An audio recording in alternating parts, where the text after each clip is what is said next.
자, 우리 가톨릭 교회에서는 기도를 시작할 때, 마칠 때, 우리 자매님 들으라고 하는 얘기예요. 성호경이라는 걸 긋습니다. 이제 나름 분들은 아주 베테랑이 되시죠? 예, 갑니다. 그래서 성호경이라는 건 우리 교회는 몸 동작과 함께 기도를 하는 경우가 많아서 머리 이마에 성부와 그리고 아래로 쭉 내려와서 성자와 그리고 왼쪽 성, 오른쪽 영의 이름으로 아멘, 이렇게 성호경을 긋습니다. 자, 그리고 주님의 기도는 예수님이 가르쳐 주신 기도라서 주님의 기도라고 해요. 그 첫 번째 페이지 딱 펼치면 있죠. 성호경 바로 밑에. 그거를 천천히 한번 맞춰보겠습니다. 하늘에 계신 우리 아버지, 아버지의 이름이 거룩히 빛나시며 아버지의 나라가 오시며 아버지의 뜻이 하늘에서와 같이 땅에서도 이루어지소서.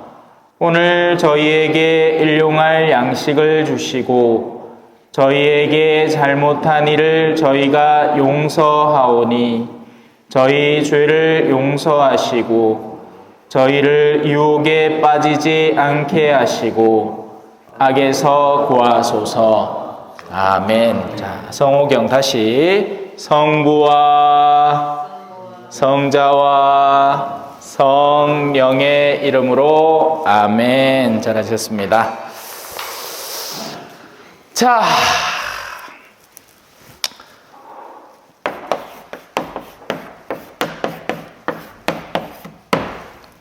하늘의 주인이신 분, 천주를 믿는다고 해서 우리 교회는 천주교회입니다. 영어로는 캐톨릭이라고 하죠. 이 말은 보편되다, 공본되다 라는 뜻입니다. 누구에게나 예외 없이 적용될 수 있다. 남녀노소, 가난하건 부유하건 상관없이 같은 말입니다. 두 말은 똑같은 말이에요. 천주교, 가톨릭. 자, 천주교회는 4대 교리가 있습니다.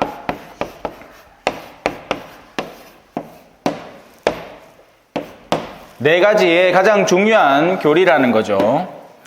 첫째, 천주 존재입니다.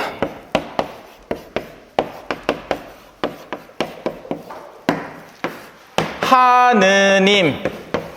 애국가에 나오죠. 하느님이 보호하사.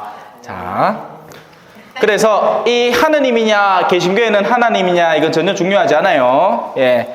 어차피 같은 말을 하는 겁니다. 다만 우리는 이제 천주 고대로, 그러니까 우리나라에 첫 가톨릭이 들어오면서 중국을 거쳐서 들어오면서 중국에서 써오던 용어를 그대로 받아들여서 천주교라는 단어를 써오다가 이제 그 말을 한글로 번역을 하면서 하느님으로 정착되게 된 거죠. 자, 그래서 그 천주가 계신다라는 게 첫 번째 교리입니다. 뭐 신앙인에게는 너무나 당연한 이야기지만 신앙이 없는 이에게는 있나? 라고 의문이 드는 부분이기 때문에 그래요. 그런데 이제 갈날이 다가오면 슬슬 느껴지죠. 내가 세상의 주인이 아니었구나 라는 게 점점 느껴지는 겁니다. 내가 왕성한 힘을 갖고 있을 때, 내가 왕성한 능력을 갖고 있을 때는 온 세상이 다 내 것 같았는데 이제 뭔가가 나를 치거나 하면 이거 내게 아닌데, 그러면 뭔가 마음속에 떨림이 존재하는 거죠. 그때부터 이제 그러면 다른 어떤 나보다 능력 있는 존재가 있어서 나를 창조해낸 것인가? 당연하겠죠. 그죠? 제가 지난번에 말씀드렸지만 이거 세상에 누가 길 가다가 바닥에 있는 걸 또 만났다고, 아이쿠야 이거 신기하다.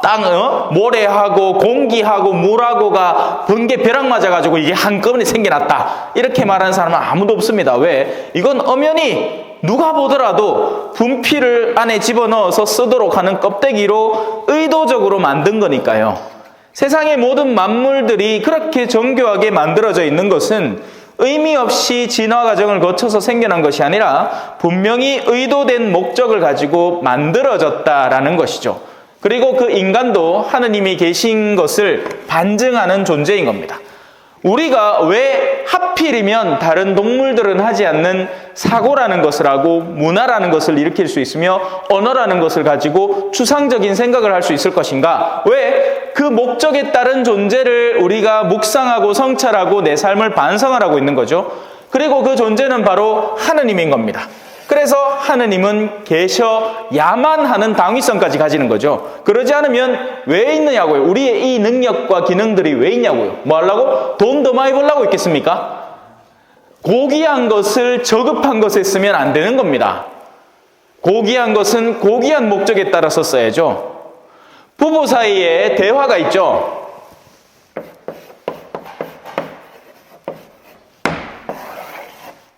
대화 어떻게 하는 겁니까?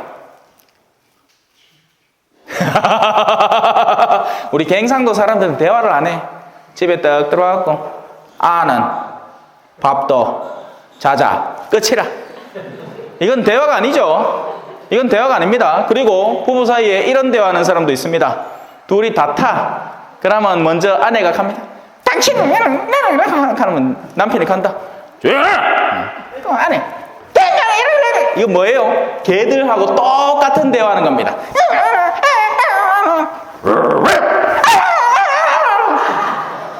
똑같죠? 이건 대화가 아니에요. 대화라는 것은 내가 가진 사고와 상대가 가진 사고를 함께 나누어서 그 사이에 조율을 해나가는 것을 대화라고 하는 거죠. 그래서 고귀한 것을 저급한 것에 무너뜨리면 안 되는 겁니다. 그래서 우리 인간이 가진 고귀한 능력은 그 고귀한 존재를 오히려 반증해내는 거죠.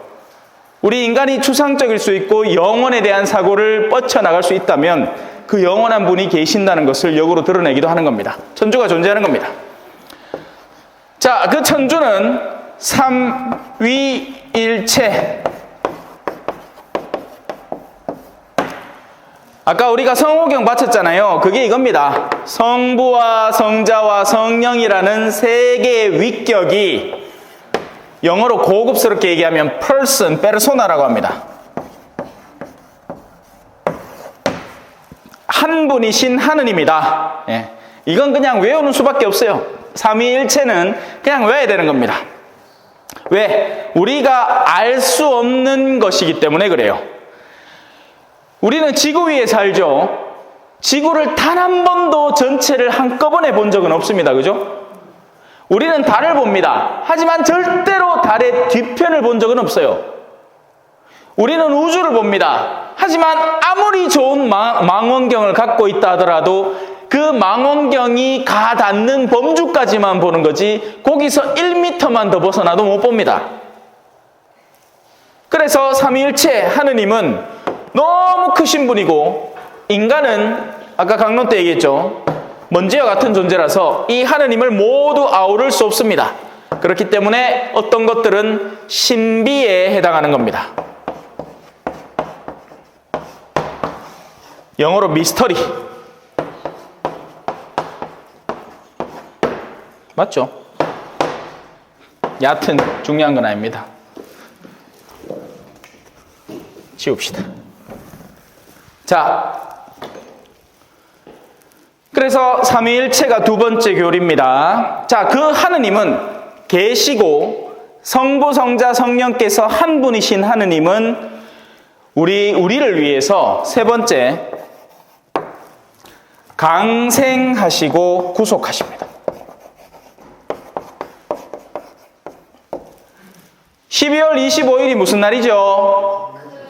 크리스마스, 그죠? 크리스마스라는 말 속에는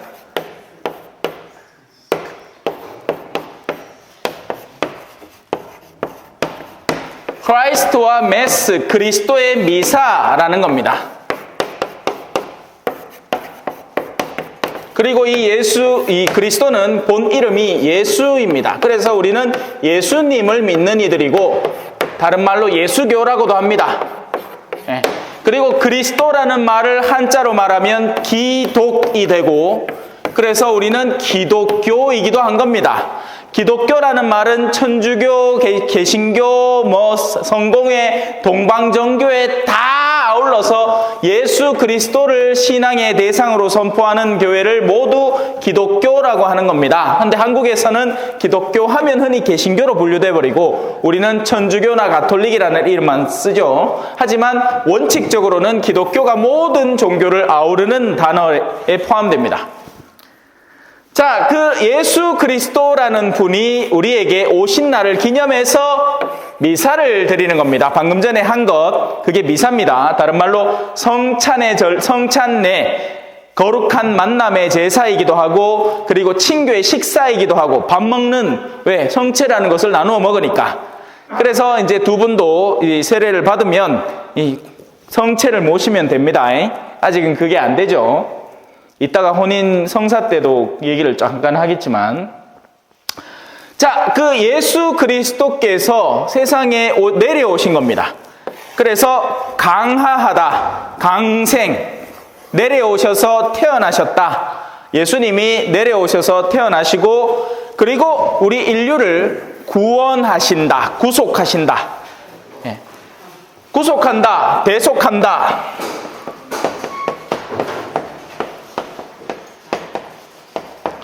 대신해서 속량하신다. 구원하시고 속량하신다. 그래서 구속이라고도 합니다. 구속사업, 대속. 자, 요거 문방구가 살락하면 뭐 해야 됩니까? 그냥 달락하면 줍니까? 절대 안 주죠. 절대 안 줍니다. 하다못해 외상장구라도 적어야 돼요. 왜? 낸자라도 돈 받아야 된게. 어디 방 하나 달락하고 그냥 쑥 들어가면 됩니까? 안 됩니다. 돈 내야 들어갈 수 있습니다. 무언가를 얻으려면 그에 상응하는 가치를 지불을 하고 주고 받고 give and take가 되는 거죠. 인간의 모든 영혼들이 어둠이라는 것에 잠겨 있는데 그 잠겨 있는 영혼들을 꺼내기 위해서 그냥 꺼내오면 되는 것이 아니라 그에 상응하는 것을 내어주고 꺼내와야 하는 겁니다. 그것을 대신해서 속량한다. 구원해서 속량한다. 대속, 구속이라는 말을 쓰는 거죠. 우리 인류가 처음부터 순수하고 깨끗하면 구원할 이유가 전혀 없을 겁니다. 하지만 우리는 우리 스스로의 현실을 알아요.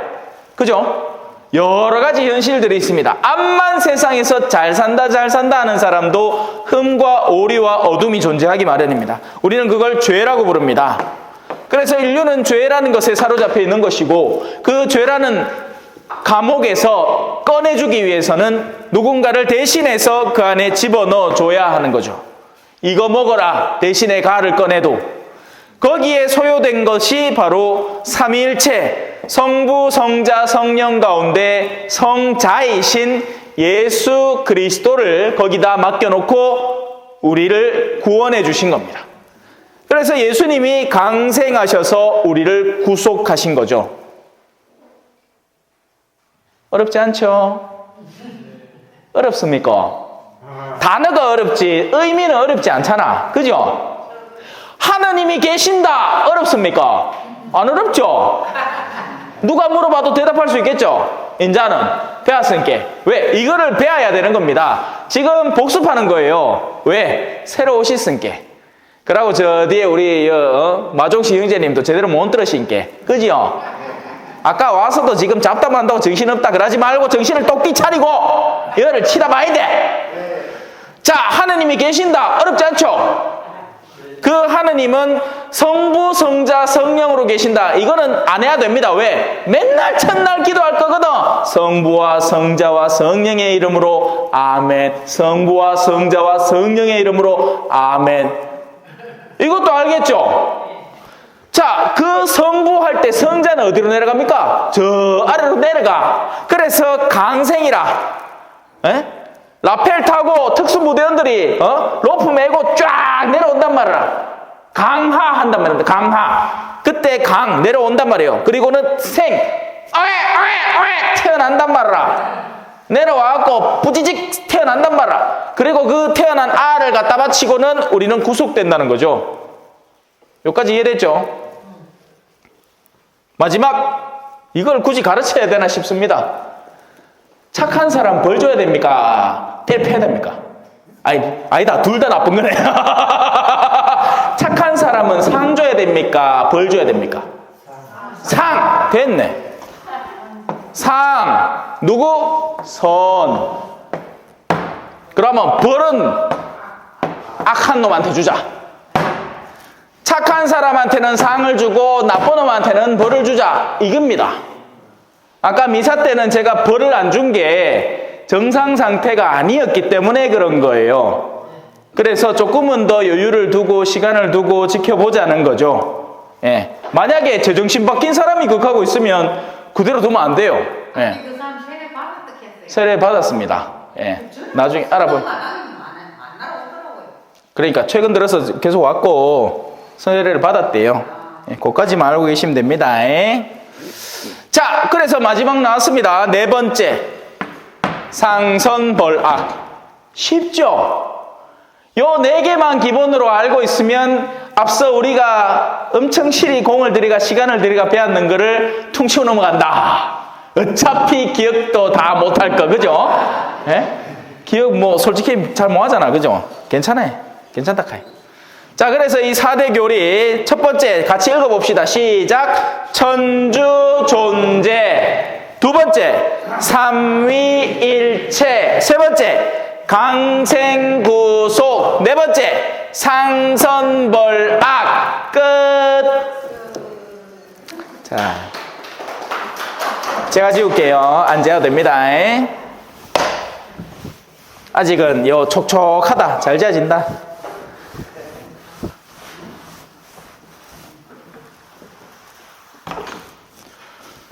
자, 그래서 지난 시간부터 우리가 뭘 들어갔느냐? 성사라는 것을 들어갔습니다.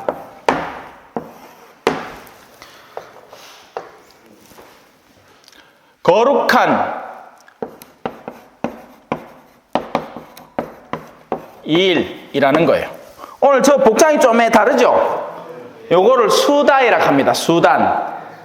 예, 프랑스 말로 소따나라고 하는 말을 한국말로 이렇게 들고 와갖고 수단 하는 거예요. 예.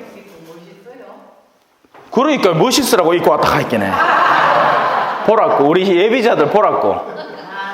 주일에나 입을 똥 말똥 하던 걸 주일에도 귀찮아 안 입는 거를 오늘 입고 멋있죠? 지금 배에 힘을 빡 주고 있습니다. 똥배가 들어가라고. 힘을 빼면 이래 됩니다. 사제 이거는 인격이고 이거는 덕망이라 하잖아요. 책상에 오래 앉아있는 만큼 이게 쑥쑥 나오는 기라 어쩔 수 없어. 자, 이 옷은 남다른 옷이죠. 그래서 거룩한 옷, 성직자들, 거룩한 단어, 우리 교회는 뭐하고 친하다고 했어요? 이 거룩한 성자하고 친하다고 했습니다. 그래서 거룩한 장소, 당, 거룩한 직분을 가진 이들, 성직자, 그리고 거룩한 일이라고 해서 성사를 가지고 있는 겁니다. 이 성사는 우리 가톨릭 교회에서는 비가 오면 나타나는 7가지 성사들이라고 해서 무조건 7개를 치는데요. 7성사입니다. 우리 사이 무슨 사이다? 칠성사이다. 자, 이 칠성사는 우리 인간의 탄생, 부터 깨꼬닥 죽음까지를 아우르는 일들 안에 숨어 있습니다. 그리고 태어나자마자 죽기 직전까지 사람이 해야 하는 유일한 하나의 일이 있습니다. 뭘까요? 지금 여러분 앞에 있는 것 중에 하나라. 모여야 돼. 모여야 돼. 수시 모여야 됩니다. 밥. 그러고 사람이 살아가다 보면 어느 순간인가 어른이 됩니다. 어른. 그리고 어른이 되고 나면 삶이 교회 안에서는 두 갈래로 바뀌는데, 하나는 혼인을 하게 됩니다. 아니면 성품을 받게 되죠. 결혼, 그리고 이 특이한 옷을 입은 이 남자가 되는 길, 둘 중에 하나를 해요. 물론 혼인을 안 할 수도 있고, 그죠? 근데 일단 어른은 돼. 자, 그리고 누구는 아파요, 실실. 이게 아니고, 그거다. 약국. 약 먹어야 돼. 뭐 병원도 괜찮고. 자주 가는 곳. 아팠을 때 자주 가는 곳. 그리고 거의 죽음 말미에 이르러서 큰 병, 중환자실. 자, 이렇게 하면 하나, 둘, 셋, 넷, 다, 여섯, 일곱. 총 7개 나왔죠? 이제 갖다 마차 끼워면 됩니다. 자, 여기 계신 모든 분들이 아니고 이제 예비자 말이에요. 예비자. 여기 이름 등록된 분들. 예? 지금 기다리고 준비하는 게 있습니다. 뭘까요? 일단 태어나야 돼. 응애해야 됩니다. 세례입니다. 세례. 씻는 예절, 씻는 예식. 물로 씻겠죠. 물로 씻습니까? 그죠? 환타로 씻지는 않잖아. 물로 씻습니다. 물을 받으면서 씻기는 겁니다. 이전에 나의 과오가 많던 삶에서 씻겨 나오는 거죠. 그리고 그렇게 해서 새롭게 탄생하는 겁니다. 새로운 생명을 얻는 거죠. 여러분들은 이미 태어났지만 다시 한 번 더 태어나야 됩니다. 뭐가? 육체가 이미 태어나서 이만큼 컸지만 영혼이 하느님이라는 분 안에서 새롭게 태어나야 하는 거죠. 그래서 세례는 탄생과 연계시켜서 생각할 수 있는 겁니다. 자, 영혼이 태어나면 밥을 줘야 됩니다. 우리 육체도 끊임없이 엄마 젖 빨다가 나중에는 조금 이유식 먹다가 그 다음에 할미가 쭉쭉 씹어 삼키는 사과 이렇게 주면 그거 받아갖고 내컷 먹다가 제가 그랬거든. 그때는 그런 줄도 몰랐지. 할머니가 또 담배를 태우시거든요. 그 덕에 제 기관지가 이렇게 나쁘지 않을까. 자, 밥 먹습니다. 밥. 예수님의 몸을 통해서 우리는 성장하는 겁니다. 성체, 성사입니다. 세례, 성사, 성체, 성사. 성체, 성사는 다른 별명으로 미사라고 합니다. 파견하다, 보내다 라는 뜻이에요. 예, 너희가 밥 먹었으니까 가서 일해라. 예, 밥 그냥 먹입니까? 그죠? 밥 그냥 안 먹이잖아. 그래서 그냥 밥 먹으면 욕 먹습니다. 남편들 삼식이라고 욕 먹는 게 바로 그거예요. 일을 하면 괜찮은데 일 안 하고 방구석에서 밥만 먹으면 욕을 먹습니다. 그죠? 밥을 먹으면 일을 해야 되기 때문에 파견을 받는 겁니다. 가서 복음을 전하라고. 여튼 성체는, 성체 성사는 밥입니다. 밥. 끊임없이 먹어줘야 해요. 안 먹으면 어떻게 되겠어요? 죽죠. 밥을 안 먹으면 당장 죽지는 않지만 서서히 죽어갑니다. 그죠?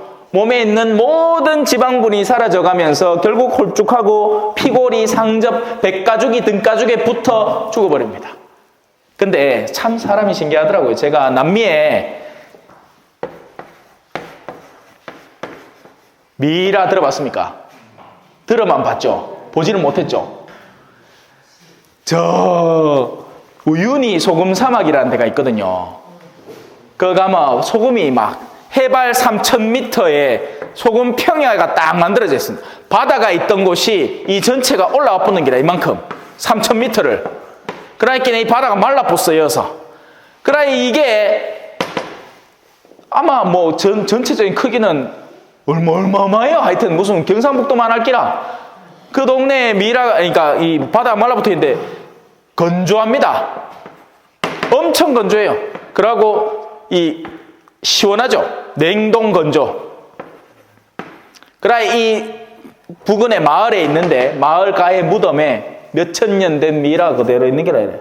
예. 근데 그 동네는 사람을 눕혀가 매장하는 게 아니고 안차가 항아리에 묻어가 매장을 해. 그러니까 미라 요래 있어. 피골이 상접하다는 얘기하니까 갑자기 그 생각이 났어.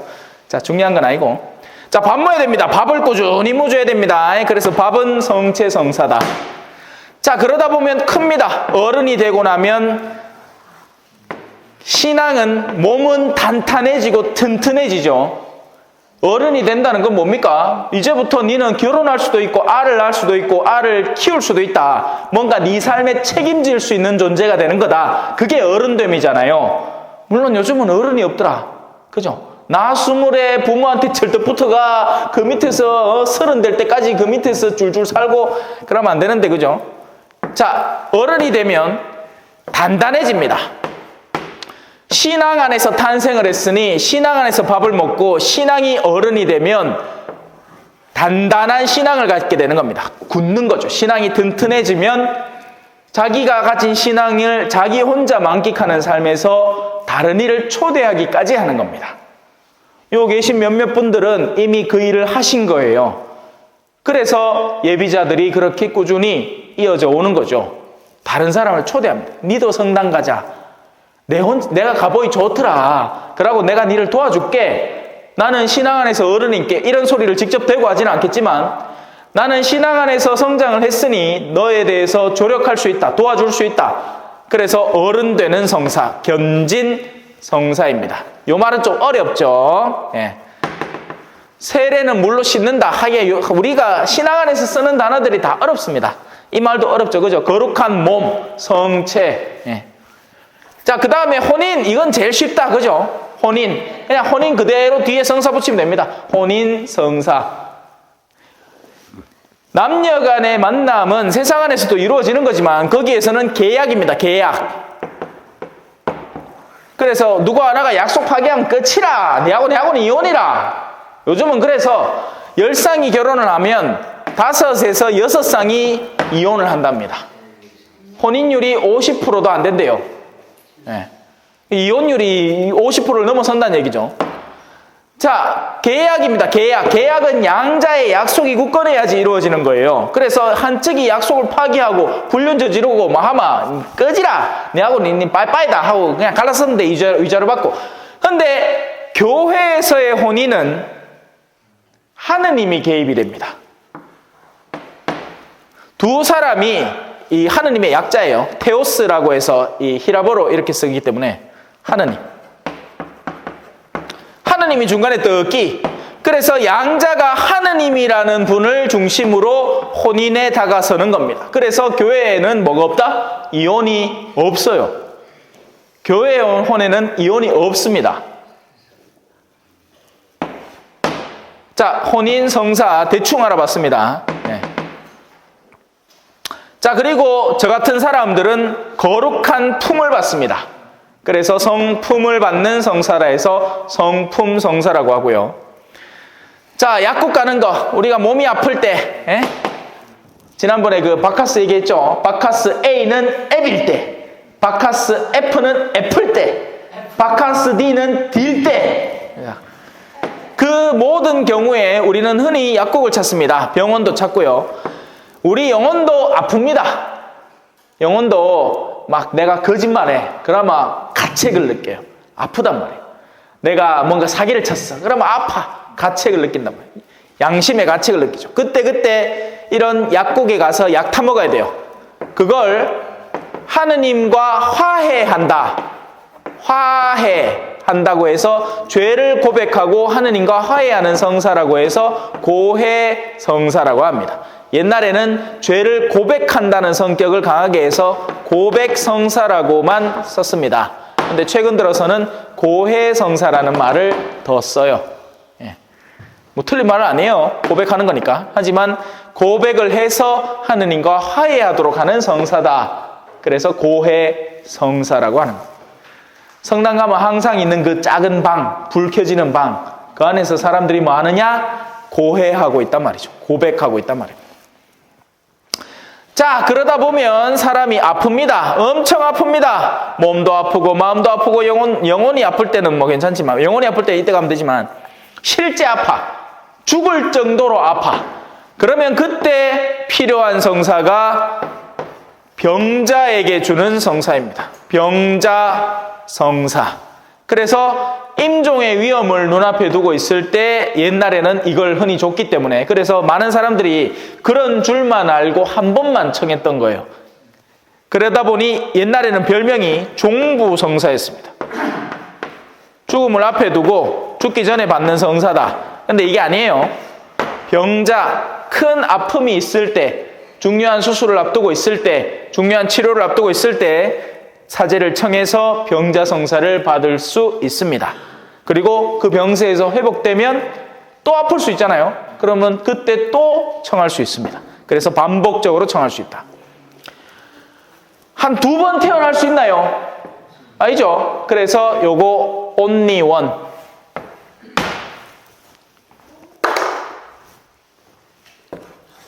한 번만 받을 수 있습니다. 어른 한 3번 될까요? 안 되죠? 한 번만 받습니다. 자, 성품 3-4번 받나요? 아니죠? 한 번만 받습니다.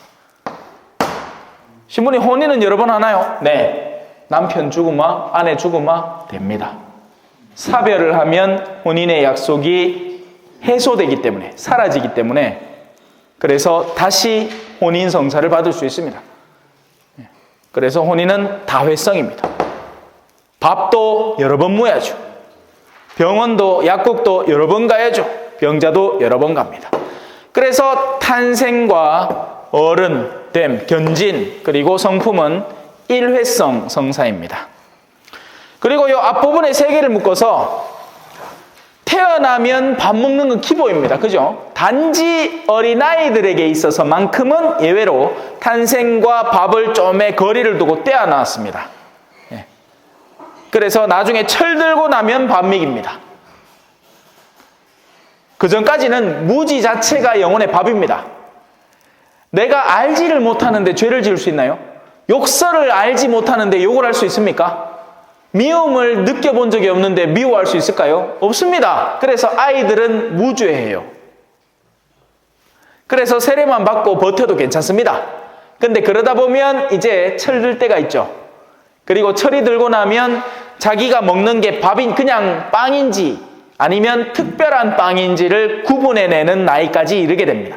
그래서 보통 초등학교 한 3학년, 이르면 2학년, 이 정도에 이게 영혼의 밥이다라고 성체성사를 허락하는 거죠. 그래서 처음으로 성체를 모신다, 영한다라고 합니다. 그래서 첫 영성체라고 하는 겁니다. 어른들에게는 이게 필요 없습니다. 어른들은 태어나자마자 밥 먹어야 됩니다. 그래서 자동 천영성체입니다. 세례받는 그날 천영성체가 자동으로 이루어지는 거죠. 그리고 어른됨으로 인해서 한 개체가 완성이 됩니다. 그 전까지는 을라잖아. 을라들은 한 존재로 인정을 안 해줍니다. 법적 완전체로 인정을 안 해줘요. 그러니까 촉법소년 같은 게 존재하는 겁니다. 야는 죄를 지어도 지가 알아서 죄를 완전히 인지하고 지었다가 아닐 것이다 라고 추정을 해주는 거죠. 근데 요즘 애들은 달라요. 알고 짓습니다. 더 사악하게 짓죠. 세상이 많이 바뀌었어요. 옛날엔 몰라가 순진했는데 지금은 오만 때만 걸로 다 알아서 오히려 그걸 이용해 먹는 세상이 됐습니다. 어린이 보호구역이라 걔가 아들 보호해준다고 30km로 달리라 했디 아들이 그걸 알고는 일부러 차 옆에가 이렇게 샀는다. 몬때 빠져가지고. 자, 어른이 됨으로써 비로소 그리스도교의 첫 문을 열고 들어서는 것을 완료하게 되는 겁니다. 그리스도교 입문성사라고 하는 별명을 갖고 있습니다.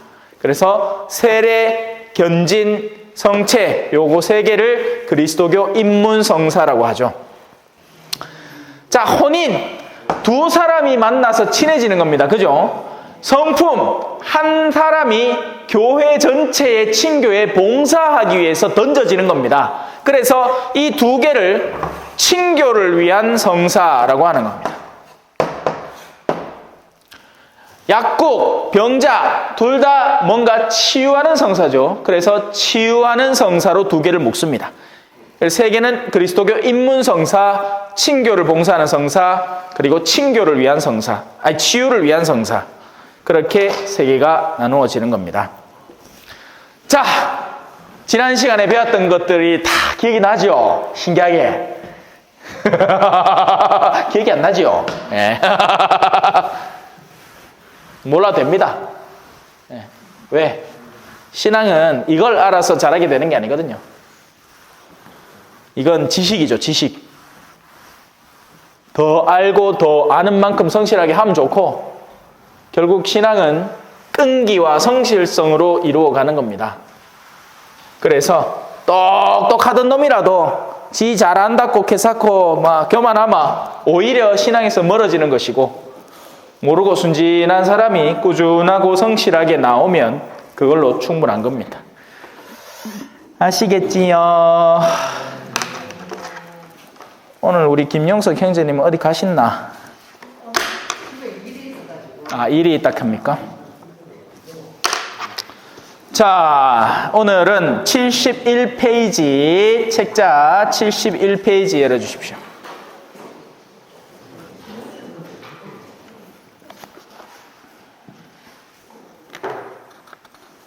(71페이지) 천천히 한번 찾아보이소.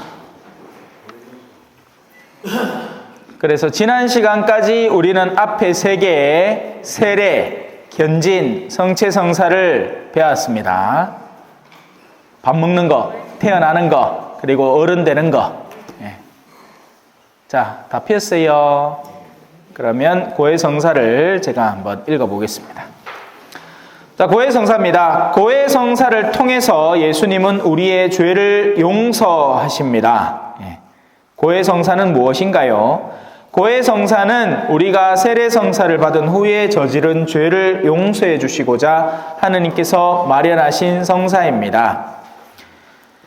고해성사는 살아가면서 몇 번 받을 수 있나요? 이 성사는 반복할 수 있다고 했죠. 아플 때마다 병원 가야지 뭐 어디 한 번만 가고 니는 다시 오지 마! 그러면 안 됩니다. 그죠?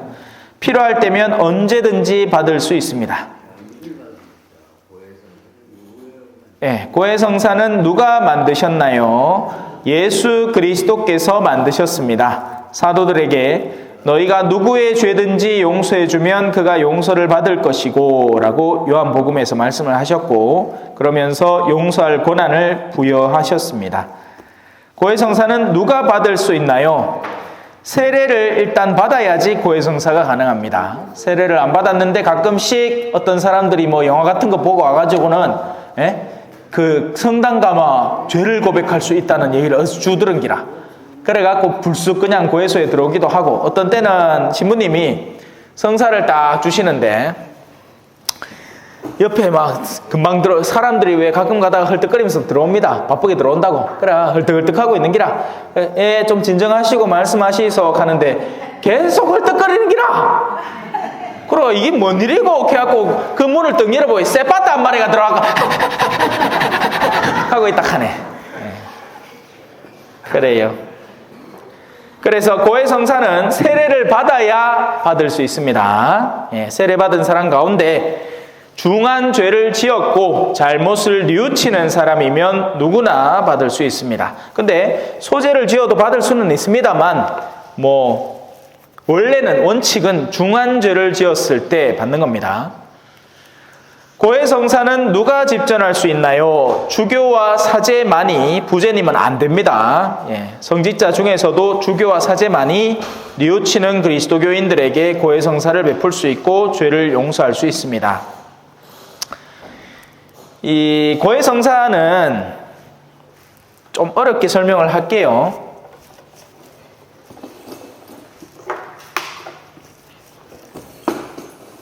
자, 고해성사. 전통적으로 고해성사라고 하면 5가지, 고해성사의 5가지 단계라고 볼 수 있습니다.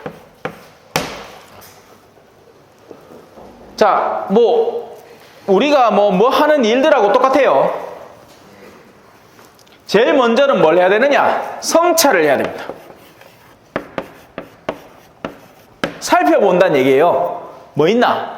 자, 내가 이제 일을 시작하려고 해. 그러면 책상 위에 뭐 있나를 봐야지. 마이크도 있고, 그럼 마이크 쓰면 되겠고, 아이고야, 기도서도 있고, 이 봐야 됩니다. 봐야, 칠판 지우개도 있고, 여분 지우개도 있고, 좋네. 이런 것들을 쓸 수 있는 거죠. 제일 먼저는 살피는 겁니다. 살펴봄.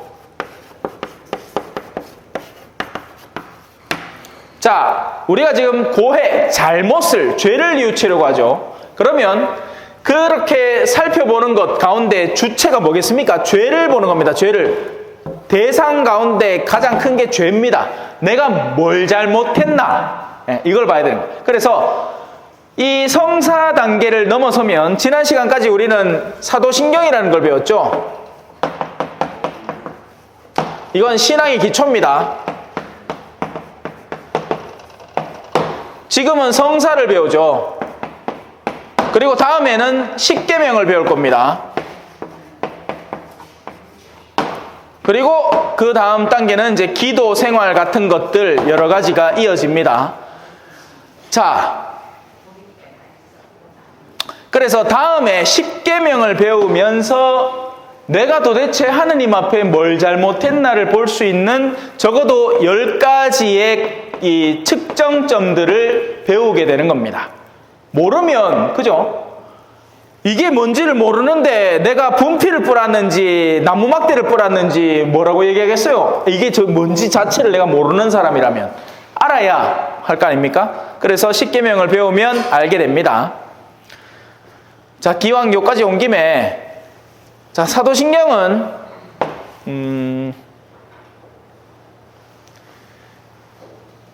소스, 그러니까 프로그램, 내용입니다. 내용. 우리는 신앙의 가장 내용들을 우선적으로 배웠어요. 지금 우리가 배우고 있는 건 뭐냐? 신앙의 틀입니다. 틀. 이 내용이 어떤 틀 안에서 작용을 하느냐? 십계명은 행동입니다. 행동. 그리고 마지막 십계명을 넘어선 이후의 영역은 초월적인 부분입니다. 초월. 일반적인 행동, 삶의 행동을 넘어선 하느님과의 만남과 같은 초월적인 행동들. 자, 사람을 떠올려 봅시다. 사람.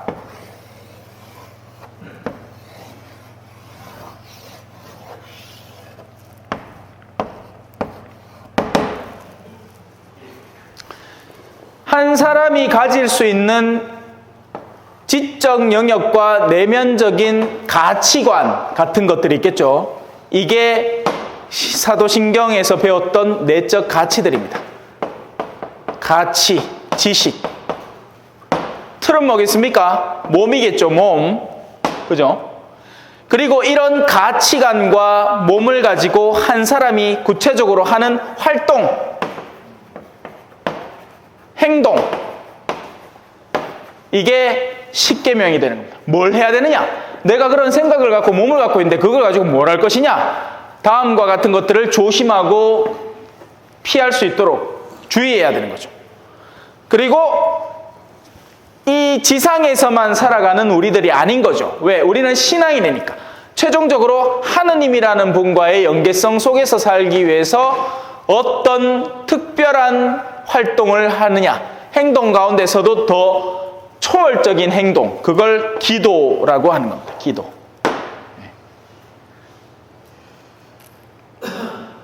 자, 다시 돌아옵시다. 십계명을 배우면 죄에 대해서 더 잘 성찰할 수 있다. 지금은 성찰을 할래야, 지금은 신부님한테 질문을 할래야 알아야 하지. 그죠? 뭘 알아야 질문을 할까 아닙니까? 맨날 신부님이 질문을 하라 하는데 뭘 알아야 하지. 근데 알만 질문을 할 이유가 없죠. 뭐를 질문을 하지? 이 질문의 난해함입니다. 그죠? 알아도 질문을 못하고 몰라도 질문을 못합니다. 자, 그렇게 해서 죄를 살피는 겁니다. 뭘 잘못했나? 근데 우리가 이걸 진짜 모를 것이냐? 압니다. 왜? 하느님은 사람 속에 우리가 살아가는 기본적인 자연이라는 영역 속에 법칙을 줬거든요. 그래서 이걸 자연법이라고 합니다.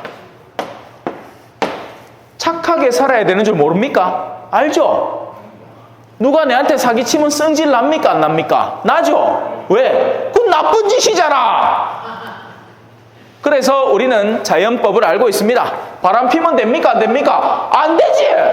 내가 피는 거는 로맨스지만 남이 내한테 바람 피는 행동을 하면 그건 안 되지! 자, 이중적인 삶이죠? 아닙니다. 바람 피는 건 나쁜 겁니다.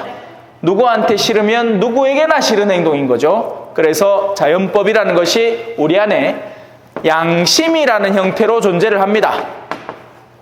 그래서 우리는 죄를 모르지 않아요. 죄를 압니다. 이렇게 하면 안 된다. 이렇게 살면 안 된다. 이렇게 하는 것은 나쁜 일이구나 하는 것에 대한 기본적인 감각을 갖고 있는 겁니다. 하지만 고차원적인 지식을 배우면 배울수록 더 이것도 죄였구나. 주일날 신자가 주일날 성당에 안 나가는 것이 어마어마한 잘못이었구나 하는 것을 배우게 되는 거죠. 그런 죄들을 성찰을 해야 되는 겁니다. 자, 성찰을 하고 나면 뭘 해야 될까요? 아이고, 왜 그러시고 내가 잘못했네. 통회를 해야 됩니다. 내가 성찰한 그 죄가 잘못되었다는 것을 깨닫고 느껴야 하는 거죠. 네. 자, 그러고 나서는 뭘 해야 될까요? 정죄라고 이렇게 표현을 하는데 결심입니다. 결심. 무슨 결심? 헤어질 결심이 아니고, 맞아요. 헤어질 결심이죠. 뭐하고? 죄하고 헤어질 결심. 다시는 그 죄를 반복하지 않겠다라고 결심을 하는 겁니다. 그러고 난 뒤에 이어지는 것이 고백. 그리고 마지막 단계로 보속이 있는 겁니다.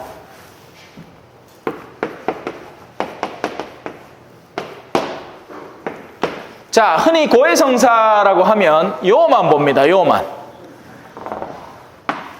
고백을 구체적으로 어째 하는지, 그러고 신부님이 나한테 어떤 보속을 줬는지. 이 보속이라는 것은 죄라는 것이 있지 않습니까? 죄는 그 자체로 머물러 있는 게 아니라 그 죄에서 더러운 쓰레기들이 나옵니다. 악이죠. 죄의 결과로 악이 파생됩니다. 그리고 그 악은 족적들을 남깁니다. 자, 악에는 예를 들어서 여기 종이가 있잖아요. 자, 찢어졌습니다. 이건 물리적인 악이죠. 원래는 갖다 붙어 있어서 완전했던 종이가 찢어져 버렸습니다. 그러면 악의 결과가 남는 거죠. 잘못, 그 순간에 그것을 찢는 것은 내가 했습니다. 그럼 죄는 나에게 있지만 그 죄의 결과는 악으로서 남아있는 겁니다. 그래서 이 악은 다른 것으로 메꾸어져야 합니다. 다른 누군가가 스카치 테이프를 들고 와서 이걸 갖다 다시 붙여놓으면 회복이 되죠. 예. 그렇게 악은 누군가에 의해서 회복되어야 하는 것이고 그 악은 메꾸어져야 하는 것이고 그 메꿈의 행동이 보속이 되는 겁니다. 예수님도 우리 죄를 대신해서 대속하고 우리 죄를 보속하셨다고 해도 과언이 아닌 거죠. 됐죠? 그래서 죄는 고백과 그 고백에 이어지는 하느님의 용서로 사라집니다. 하지만 죄의 결과물은 남아있는 거죠. 내가 5살짜리야 기태기를 찰싹 때렸어. 아이고 잘못했네 하고는 고백을 했다. 그럼 내 죄는 용서받아요. 근데 그 뺨때기 맞은 뺨따구는 아직까지 으르르하단 말이야. 누군가는 그 뺨따구를 달래주고 보듬어줘야 하는 거죠. 할 수 있으면 나 스스로가 가서 아이고 내가 잘못했다 다시는 안 그럴게 하고 위로해줘야 되는 겁니다. 원래는 그래요. 근데 우리가 그걸 다 할 수 있느냐? 다 할 수 없기에 보속이라는 것을 주는 겁니다. 근데 이걸 엉뚱하게 써보면 안 돼요. 내가 지금 가서 위로해줄 수 있는 걸 안 하고 내가 도둑질해가지고 물건을 들고 왔어. 그러고 나서는 신부님 네 용서해 주셔서 죄 짓습니다. 예 요거 내 거. 아닙니다. 이걸 다시 갖다 놔야 돼요. 예. 내가 사기치고 내가 나쁜 짓 한 거는 다시 그 자리에 갖다 놔야지 올바른 보속이 되는 겁니다. 그럴 수 없을 때 말이죠. 예를 들어서 10년 전에 어머니한테 불효했어. 그거를 이제 10년이 지나 내가 어머니가 돼 보이긴 해 불효했는 걸 알아. 그래 하나님 앞에 아이고 잘못했습니다. 내 불효했습니다. 용서해 주이소. 갚으려고 하고 보니 엄마가 없네. 그럼 보속을 왜 합니까? 그때는 어쩔 수 없죠. 다른 걸로 보속이 대체되는 거지만 그게 아니고서는 내가 잘못한 걸 기억 갚아야 됩니다. 내가 누군가의 명예를 거짓된 말로 손상시켰으면 내가 거짓말을 해서 그런 일이 벌어졌습니다 라고 알아야 되는 거죠. 그 사람의 명예를 다시 회복하기 위해서. 그래서 이 고백과 보석은 쉬운 게 아닙니다. 옛날에는 이 고백을 대중 앞에서 했어요. 대중 앞에서. 저는 이런 죄를 저질렀습니다. 그날로부터 이제 험한 옷 입고 막 무릎으로 기댈기면서 막 보석을 했다 가있긴 해. 그걸 몇 년씩 한 때도 있었어요. 6년씩, 7년씩, 10년씩. 지금은 세상 좋아졌지. 조용한 공간에 쏙 들어가갖고 신부님 앞에서 아이고 용서해 주이소 하면 그래요 주님에게도 한번 가고 한번 세상 얼마나 좋아지십니까? 자, 그래서 이 단계들이 이게 90%입니다. 이것만 잘 해놓으면 이거는 그냥 내리막길이에요. 내리막길. 이게 오르막길이에요. 오르막길. 이게 힘들 거라고 생각을 하는데 원래는 이게 힘든 거예요. 그래서 지금의 적지 않은 신앙인들은 이걸 안 합니다. 이걸 안 해요. 그냥 판공때라는 때가 되면 고백 성사를 의무적으로 봐야 하는 때가 되면 끼끗 나와갖고는 성사를 땡 보고는 도망쳐 쁩니다. 근데 그 뱉어놓는 성사들이 뭐냐? 주일 미사 몇 번 빠졌습니다. 이걸 달아. 내가 뭘 잘못했는지 성찰도 안 했고 내가 그게 잘못된 건지 뉘우치지도 않았고 다시는 안 하겠다는 결심도 없고 아무것도 없어. 이 제로야. 이게 제로. 그러고 나서는 이것만 하는 거야. 이것만. 그게 한국의 판공성사의 폐해죠. 이게 안 돼요. 그냥 네 아플 때 와서 성사 보라 하면 오히려 내가 고해성사가 필요하구나. 고해성사를 받아야 되겠다. 물론 한국은 그러면 더 안 보겠지. 한국 사람들은 억지로 안 시키면 안 해. 그게 참 문제라요. 자, 이건 일단 놔두고. 자, 고해성사를 어떻게 보느냐? 이 쪼맨한 방이 있을 깁니다. 문을 열마. 저 위에 신부님이 앉아가 불을 딱 켜면 신부님 자리에 불이 딱 들어와. 그러면 아이고 고해를 보면 되겠구나 하고는 문을 딱 열마. 안에 누가 있으면 다시 닫고 나와요. 딴 사람이 있으면. 그 없으면 들어갔고 장괴 틀이라는 데가 있어요. 사람이 무릎 꿇는 데가 있어요. 여 뒤에 보이소? 아니다. 이거는 이래 보는 거 아닙니다. 이건 아니고 고해 보는 걸 내가 어디서 그려놨는데 까먹었다. 자, 장괴 틀에 원래는 무릎을 꿇고 앞에 손을 딱 얹고 성부와 성자와 성령의 이름으로 아멘 하고는 처음에는 성사를 본 기간이 얼마가 됐습니다 라는 것을 이야기를 해줘야 됩니다. 이게 어제 죄 짓고 오늘 또 죄 지면 요거는 좀 심각한 거잖아요. 그죠? 무슨 말인지 알겠어요? 어제 술을 수시 먹고 잘못했다고 걔가 그래 성사를 보고 집에 갔어. 근데 오늘 또 온 기야. 그러면 안 되잖아. 그러니까 이 죄가 얼마나 자주 반복되는 것인가 아니면 어느 정도 거리를 둔 것인가 또 다른 한편으로 이 사람이 얼마 만에 성사를 보는 것인가에 따라서도 그 사람의 현 상태를 진단할 수 있는 겁니다. 그러니까 고해소 안에서 사제는 일종의 영적 의사 역할을 하는 거죠. 그리고 환자의 상태를 파악해야 되는 겁니다.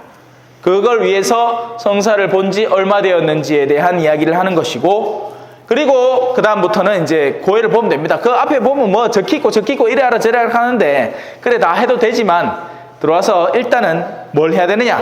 성호 긋고 성사 본 지 얼마 되었습니다. 근데 여러분들은 다 새신자일 테니까 첫 고해입니다 하면 됩니다. 처음으로 성사를 보실 테니까. 그리고 나서 죄를 고백하면 됩니다. 이런 것들을 하느님 앞에 잘못했습니다. 그리고 사제의 보석을 듣고 사제가 이제 보석을 줄 거예요. 뭐 주님의 기도를 하라든지 십자가의 길기도를 하라든지 묵주 기도에 각 묵주 알만큼 십자가의 길기도를 하라든지 무슨 말인지 하나도 모르시겠다. 느낌이 없죠? 맞아요. 47페이지 보시면 제가 보여드릴게. 자, 요래 있습니다. 요래 무릎 딱 꿇고 무릎 딱 꿇고 장계 틀에 무릎 꿇고 그래 하면 됩니다. 근데 이제 어르신들은 무릎이 안 좋으니까 47페이지예요. 47페이지. 어르신들은 무릎이 안 좋으니까 그 옆에 의자를 갖다 놨어요. 그래 의자에 앉아서 보시면 됩니다만 어떤 분들은 또 의자에도 안 앉고 장계 틀에 무릎도 안 꿇고 장계 틀에 군기를 떡 깔고 앉아가고 성사를 본다. 그러면 제가 뒤통수 보고 성사 주는 거죠. 그러면 안 됩니다. 자, 지금 제가 하는 소리가 무슨 소리인지 하나도 모를 거예요. 나중에 직접 해보셔야 됩니다. 예. 세례를 받고 난 뒤에 뭐 한 달 아니면 2달 정도의 여유 시간을 두고 여러분들이 성사를 보셔야 됩니다. 보통은 딴 성당 같은 데는 수녀님들이 교리를 하면서 억지로 시킵니다. 예. 그래요. 그래서 여기도 뭐 우리 봉사자분들이 보시다가 예? 이때쯤 됐다 싶으면 이제 첫 고에 한번 하셔야지요. 한번 말씀 한번 해주세요. 예. 그러고 도와주고 어떻게 하는 건지 가르쳐도 주고. 자, 넘어갑시다. 72페이지. 고해성사의 성사적 표지는 다음과 같습니다. 참회자가 정해진 행위를 실행하면 사제는 그에게 손을 펼치고 사제경을 바칩니다. 참회자는 올바른 고해를 위해서 무엇을 해야 하나요? 제가 5개를 적어놨고 아까 설명을 했죠. 성찰, 마지막으로 온전하게 이루어진 고해성사 이후로 저지른 죄를 기억합니다. 2번째, 통회, 저지른 잘못과 일으킨 해악을 마음으로 뉘우치는 것입니다. 3번째, 정계 또는 결심, 진실하게 뉘우치면서 같은 잘못에 빠지지 않겠다고 결심합니다. 4번째, 고백, 참회자는 사제에게 진지하게 그리고 빠짐없이 죄를 고백합니다. 5번째, 보속, 사제는 참회자에게 보속을 주거나 저지른 죄로 발생한 여러 손해를 되갚을 수 있는 일을 하도록 하고 참회자는 최대한 빨리 이를 실행해야 합니다. 고해성사는 어떤 성사적 효과를 가져오나요? 고해성사는 참회자에게 용서를 가져다주고 잃어버리는 총을 회복시켜주며 거룩한 가운데 성장하게 합니다. 자, 다음 병자성사는 후두룩 살펴봅시다. 병자성사는 여러분들이 될 수 있으면 안 받으면 안 받을 수 있으면 좋아요. 근데 이제 돌아가시기 전쯤에 한 번쯤은 받으시면 좋죠. 예. 제가 안 받으면 좋겠다는 얘기는 아프지 말라는 얘기예요. 예. 근데 아프면 받아야죠. 병자성사를 통해서 예수님께서는 우리의 아픔을 달래고 치유해 주십니다. 병자성사란 무엇인가요? 병자성사는 하느님께서 죽을 위험 중에 있는 그리스도인에게 자신의 나약함과 병고의 아픔을 잘 이겨나갈 영적인 힘을 주시기 위한 성사입니다. 근데 영적인 힘만 주시는 게 아니라 사람이 왜 그렇잖아요. 사람의 몸은 자가 치유를 하도록 만들어져 있습니다. 원래 그래요. 그리고 의사가 하는 일도 여러분의 자가 치유를 돕는 행동을 의사가 하는 거지 의사가 치유해 주는 게 아니에요. 의사는 예를 들어서 썩은 부분이 있으면 도려내주고 감염이 되지 않도록 예방해주고 부러진 부분을 접합해줘서 대해주는 거지 직접 그게 갖다 들러붙는 건 우리 몸이 하는 일이라고요. 근데 우리 몸은 우리의 사상, 영혼과 기민하게 연계되어 있습니다. 가장 쉽고 빠르게 반응하는 첫 번째 기관이 위죠. 그래서 속상하면 위가 꼬이는 겁니다. 그리고 장도 반응을 하잖아요. 그죠? 뭐 우리 말 중에 환장하겠네 뭐 이런 모든 말들이 이 장에 대한 이야기예요. 그래서 설사하고 생쇼를 하는 기라 속이 시라부마 소화도 안 되고. 근데 영혼이 개선이 되지 않습니까? 아, 영혼이 하느님의 손길을 받았다라는 확신 속에 살아가고 아, 내 죄가 용서받았다라는 확신 속에 살아갈 때 영혼은 몸에도 작용을 해서 몸을 개선시켜버리는 겁니다. 저한테는 개인적인 체험들이 있기 때문에 이렇게 말씀을 드리는 것이고, 예. 제가 뭐 여러분들이야 예비자니까 저를 잘 모르잖아요, 그죠? 근데 제가 대외적으로 좀 용한 신부입니다. 무당 중에 용한 사람 있잖아. 그게 나라니까. 예? 그래서 오늘 저한테 교리 잘 배워 놓으시고, 그러고 제가 있는 동안 많이 쓰셔야 됩니다. 예, 성사도 자주 보고. 왜? 저는 영혼을 치유하는 데 특화된 사제거든요. 자, 병자성사는 누가 만드셨나요? 병자성사는 예수 그리스도께서 만드신 것입니다. 예수님께서는 병자들을 사랑으로 받아들이시고 그들에게 믿음이 있다는 것이 보이면 건강이라는 선물을 돌려주시기도 하셨습니다. 자, 여기서 하나 짚고 넘어갑시다.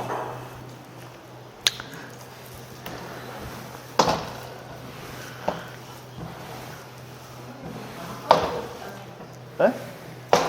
뭐야? 아이, 됐어. 끝났어. 아, 이걸 걸레를 한번 바꿔주세요. 자.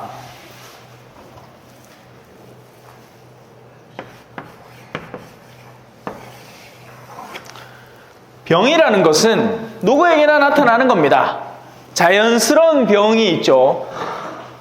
자연 안에서도 병이 생깁니다. 뭐 독극물을 섭취를 했다거나 먹지 말아야 될 독초를 먹었다거나 그럼 그게 병이죠. 하지만 모든 병이 그렇진 않죠. 악습에서도 병이 생겨납니다. 자신의 악한 생활 습관, 술을 자주 마시면 간이 상하죠. 어떻게 버팁니까? 그래서 그런 악습으로 생겨나는 병이 있고 자연에서 생겨나는 병이 있습니다. 네. 그리고 이 병은 그에 대한 치유법도 따로 있죠.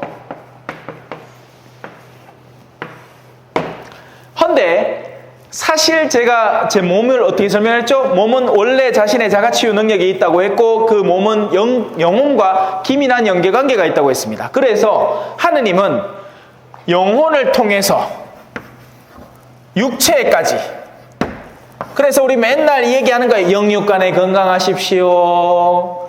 육만 건강한 게 아니고 영혼과 육 같이 건강하십시오. 영육간에 건강하십시오. 이 말을 하는 겁니다. 하느님은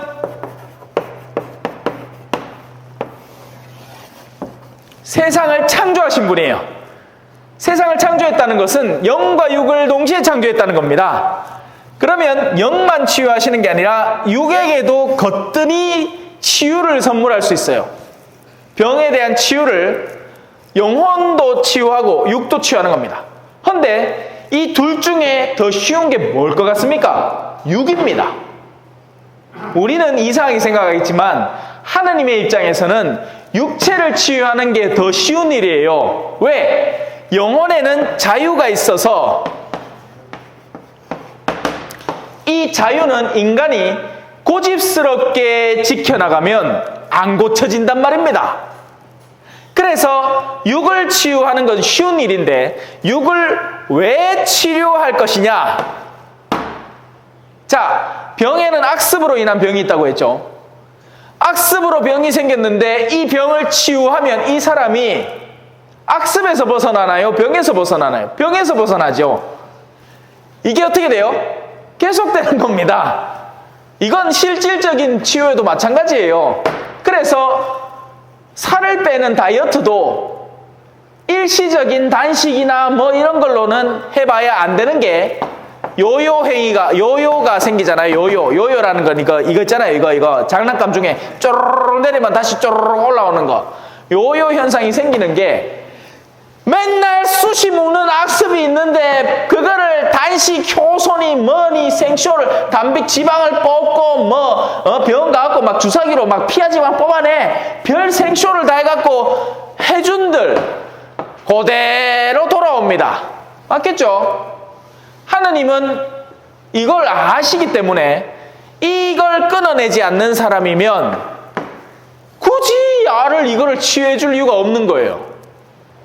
무슨 말인지 아시겠어요? 그래서 육의 치유의 신앙 안에서 얘기입니다. 육의 치유에 선행되어야만 하는 것은 영의 자유의 회개입니다. 뉘우침이 선행되어야 육의 치유의 기적도 그에게 베풀어질 수 있는 겁니다. 이해하셨습니까? 중요하나 그죠? 렌즈 아플 때나 생각이나 할까? 지금 일단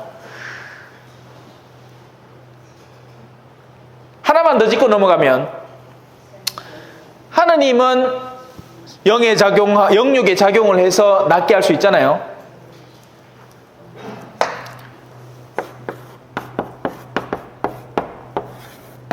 마귀도 육을 가지고 놀 수 있습니다.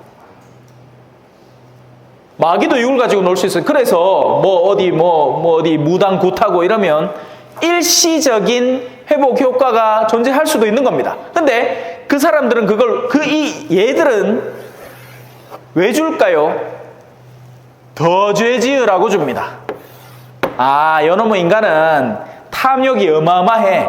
근데 지금 아프마 지가 가진 탐욕을 다 못 버리잖아. 그러니까 요놈을 낫게 해서 병의 치유를 줘서 더 큰 탐욕의 함정에 빠뜨린 뒤에 더 많은 사람을 고통받게 하는 것이 이들의 목적이기 때문에 그러면 니는 좀 더 나아라, 살아라. 왜? 네가 살면 살수록 네 삶은 더 많은 죄와 얽혀들 테니 내가 너에게 일시적인 치유를 선물해 주마. 요거 딴 데서 못 듣는 얘기입니다. 요거 심층 깊은 얘기예요. 다른 교리반 가면 요런 거 안 가르쳐 줍니다. 뭐 알아도 뭔 소용인가 싶지만, 그래서 이것만 아세요. 이거 회개하고 치유받자. 하느님으로부터 오는 치유를 받자. 하느님은 육은 너무 우습게 치유하시는 분이시다. 하느님에게 있어서 육의 치유는 일도 아니다. 당신은 세상을 만드시고 내 영혼과 육신을 형성하신 분이 육 하나 치유하는 건 일도 아니다. 그러니 진실로 회개해서 그분으로부터 참된 치유, 그리고 근본적인 치유 자체는 영혼이 치유되는 거죠. 육은 치유 안 돼도 돼요. 왜? 치유해봤자 죽을 거니까. 아니에요? 맞죠? 치유해봤자 언젠간 죽잖아. 그래서 영혼을 치유해달라고 청하자. 그러다가 하느님이 육신까지 선물해주면 감사히 받자. 이렇게 돼야 됩니다. 요거 쏙 빼고 하느님 내 좀 살리주이소. 캐본들 이게 남아있기 때문에 하느님이 그걸 알고 안 치유해준다 카이. 근데 그거를 끊임없이 육을 치유해달라고 매달리면 누가 다가온다? 야가 다가오는 기라. 요거 내 말 잘 듣겠는데, 야, 굿 5천만 원짜리 하나만 하면 내가 치유해줄게. 그러면 실제로 5천만 원 내고 잠깐 개선되는 거예요. 그러고 나서는 이 악습이 더블로 되는 거죠. 여기까지 이해하셨죠? 참 별소리 다 한다. 자, 넘어갑시다. 그래서 믿음이 있다는 것이 보이면이라고 여기 적혀 있는 겁니다. 75페이지에. 건강이라는 선물을 돌려주시기도 하셨습니다. 야고보 사도는 이렇게 말합니다. 이 야고보 사도의 이 성경 말씀은 병자성사를 갈 때마다 하는 말입니다. 여러분 가운데 앓는 사람이 있습니까? 그런 사람은 교회의 원로들을 부르십시오. 원로들은 그를 위하여 기도하고 주님의 이름으로 그에게 기름을 바르십시오. 그러면 믿음의 기도가 그 아픈 사람을 구원하고 주님께서는 그를 일으켜 주실 것입니다. 또 그가 죄를 지었으면 용서를 받을 것입니다. 자, 병자성사는 누가 받을 수 있나요? 병자성사는 세례받은 이들 가운데 병으로 죽을 위험에 있거나 나이가 많아 신체 능력이 지나치게 약해진 사람들이 받을 수 있습니다. 노환, 죽음이 다가오는 노환도 가능하다는 얘기예요. 죽을 위험이라는 것은 무엇을 의미하나요? 죽을 위험이라는 것은 생명을 위험에 빠뜨릴 수 있는 다양한 조건을 의미합니다. 예를 들면 중한 병을 앓거나 큰 수술을 받는 등의 일입니다. 누군가 마지막 숨을 몰아쉬고 있다면 그는 곧 죽을 수도 있으므로 병자성사를 주는 것을 지체해서는 안 됩니다. 병자성사는 누가 집전할 수 있나요? 병자성사는 오직 주교나 사제가 집전할 수 있습니다. 부제님은 안 돼요. 병자성사의 성사적 표지는 무엇인가요? 집전자, 주교나 사제는 병자나 노령자를 위해 기도하고 이마와 양손에 병자 성류라고 하는 기름을 발라줍니다. 생애 동안 병자성사는 몇 번이나 받을 수 있나요? 같은 병 중이라도 죽을 위험에 있는 그리스도인이라면 언제나 필요한 때에 받을 수 있습니다. 반복할 수 있는 성사입니다. 병자성사는 그 성사를 받는 이에게 어떠한 효과를 가져오나요? 병자성사는 그것을 받는 이에게 1차적으로 영적인 생기를 불어넣어줍니다. 이게 저는 이걸 옆에서 목도를 한 게요. 우리 할머니가 위암이셨거든요. 그래가 제가 가면 안 쓰면 죽겠는 거예요. 뭐라도 드셨으면 좋겠는데 그래도 이거는 괜찮겠지 싶어갖고 뻥과자 있잖아요. 뻥과자 바삭바삭한 거. 그 뻥과자를 사드렸어 내 딴에는. 근데 손주가 주인끼네 드셨어. 잠시 후에 초록물이 막 쏟아지는 거예요. 아무것도 못 받아들이는 거지. 그러니까 사람이 말라가는 겁니다. 근데 나중에 이제 아버지한테 들은 경험담인 거죠. 신부님을 그날 이제 병자성사를 받는다고 제가 있는 동안 이제 주섬주섬 옷을 입고 당신이 그 아픈 몸을 끌고 그 샤워실까지 가고 목욕을 다 하고 그러고는 신부님을 기다린 겁니다. 그러고 우리 본당 신부님이 오셔서 성사를 주고 가셨어요. 그리고 이제 저는 신학교로 복귀를 했죠. 그래, 그날 밤에 아버지가 뭐 이상한 노래소리가 들린다는 거예요. 이 야밤에. 그 자세히 듣고 가보니까 어머니가 누워 계신 방이라. 그 어머니 뭐합니까? 내가 병자성사를 받고 기분이 너무 좋아져갖고 노래를 좀 불렀다 하는 거예요. 예, 그렇습니다. 육체는 무너져가지만 사람의 영혼이 생기를 얻는 겁니다. 예, 이제 죽음을 앞에 두고 더 이상 다른 것에는 아무런 미련도 없이 예수님의 대리자인 사제가 와서 자신에게 영적인 성사를 주었으니 그것이 영혼의 힘을 불어넣어 준 거예요. 자, 그리고 그에 상응해서 질병에 맞서도록 도울 힘도 주죠. 그리고 은총과 성덕에서 성장하게 합니다. 그리고 하나님께서 원하신다면 육신의 건강을 회복할 수도 있습니다. 궁금하신 거 질문 받겠습니다. 네. 삼종기도요? 네네네. 주일날. 아침종, 점심종, 저녁에 네. 기도를 누구한테 올리는지 잘 모르겠어요. 누구에게? 모든 기도는 하느님에게 드립니다. 삼종이라는 것은 아침 6시, 12시, 저녁 6시. 땡땡땡. 옛날에는 그래서 종을 쳤죠. 근데 지금은 이제 종치면 민원이 들어오기 때문에 못 칩니다. 예. 근데 계산성당에는 최근에 새로 종을 만들어서 최근부터는 다시 친다고 해요. 예. 그래서 모든 기도는 최종적으로 하느님께 드립니다. 그리고 우리 주 예수 그리스도를 통해서, 그래서 중재자를 통해서 드리는 겁니다. 하지만 이분이 이제 성자죠. 성자를 적으면서 성부를 적었다. 성자, 성부. 성자를 통해서 성부에게 최종적으로 가닿게 하는 겁니다. 하느님에게 드리는 거죠. 이든 저든. 해소가 되셨습니까? 네. 근데 삼종기도의 내용 속에는 이제 성모, 성도 들었고 해서 혹시나 성모님과 연계가, 성모님이 우리를 기도를 돕고 북돋아서 당신의 그 신앙의 수용을 기도하는 거죠. 삼종기도 안에는 성모님의 신앙 수용이 들어있는 겁니다. 이에 말씀이 사람이 되시어 강생구속의 기도가 들어있는 거죠. 주님의 종이오니 그대로 제게 이루어지소서 하는 겸손된 수용을 바친, 종이 칠 때마다 당신의 뜻이 저를 통해서 이루어지소서 하고 일하러 가고, 12시 땡 치고 오후 저녁 6시까지 당신의 뜻이 저를 통해서 이루어지소서 하고 기도하고 또 일하러 가는 겁니다.